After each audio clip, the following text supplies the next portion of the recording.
y'all doing? All praises to the Almighty God above. No, you know, I was thinking about a story that I read. I believe it was in the book of Luke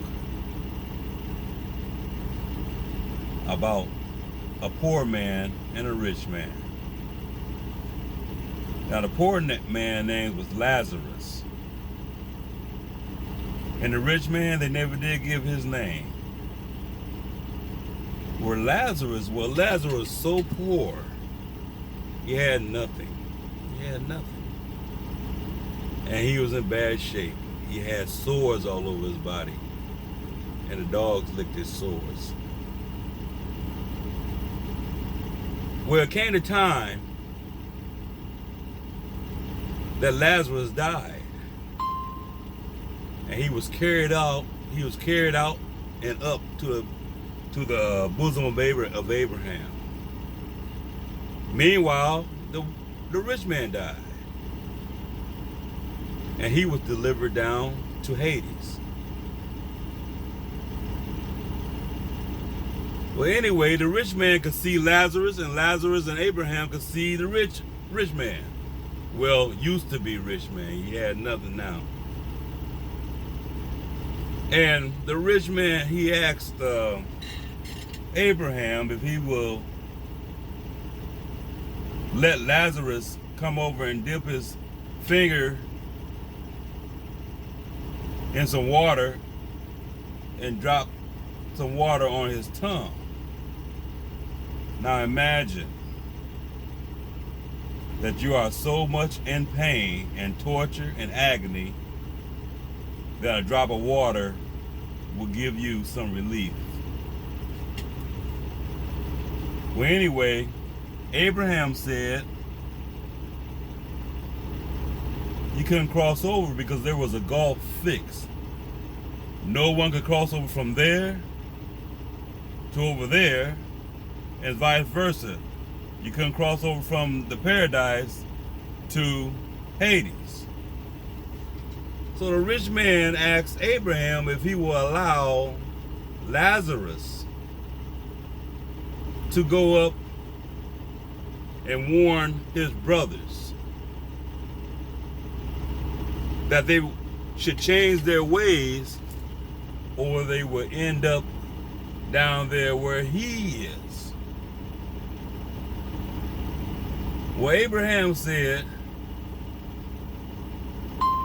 we already did that. They wouldn't believe him. Besides, we sent Moses, we sent prophets. They didn't want to listen. They didn't believe them. As a matter of fact, people were so evil that the prophets that were sent, some of those prophets died because the people did not want to hear the truth. Almost like today. You tell certain people certain truths, they get mad and want to hurt you. Because they don't want to live the truth, they want to live a lie because it doesn't interfere with what they're doing right now. So they will believe the lie. They don't want to hear the truth.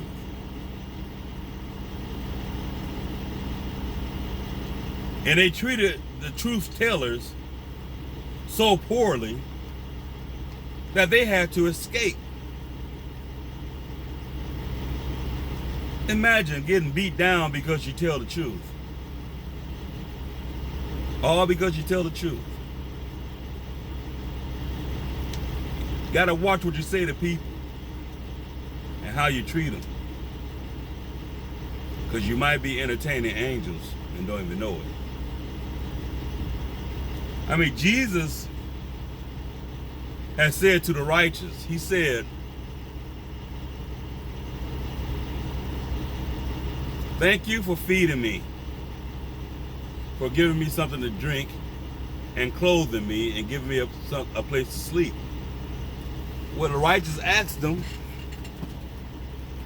when did we see you to do this for you? And he said, well, if you did this to the least of these, you did it to me. Okay, he also said to the unrighteous, for them who did not feed me, who did not clothe me, who did not give me anything to drink, or give me a place to lay my head. And they also asked, when did we see you and did not do this for you, Jesus? And Jesus told them, if you did not do it for the least of them, you did not do it for me.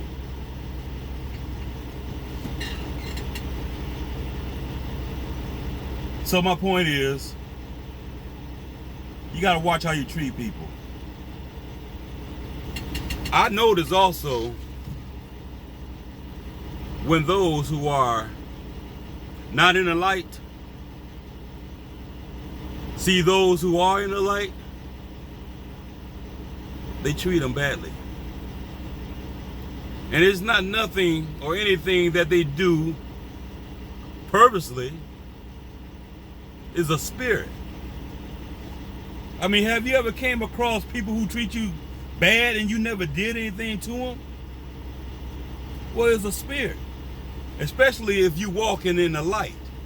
If you're walking in the light and people who are worldly see you, treat you disrespectfully, that's a spirit. Because there is a spirit that roams down here on earth who is totally against the spirit of God's people. I have witnessed it. I have seen it. And I had to barrel myself down because God said, vengeance is mine. Do not retaliate, for the lack of a better word, because I would take vengeance. I would take vengeance on these people. So if your enemy is hungry, give him something to eat. If he is thirsty, give him something to drink. For by doing so, you will heap coals of fire on their heads. So therefore, that rich man who had everything while he was here on earth was brought down low, down in Hades, where he will be tortured forever. That's like today. There's a lot of you that go to church, but yet you still don't know God. There's still hope for you. There's still hope for you. Nobody's perfect, but that's no excuse not to strive for perfection. Though we may fail, at least we're trying.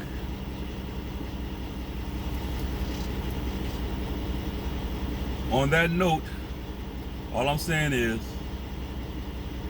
watch how you treat people, because you might just be entertaining angels. Y'all have a blessed day.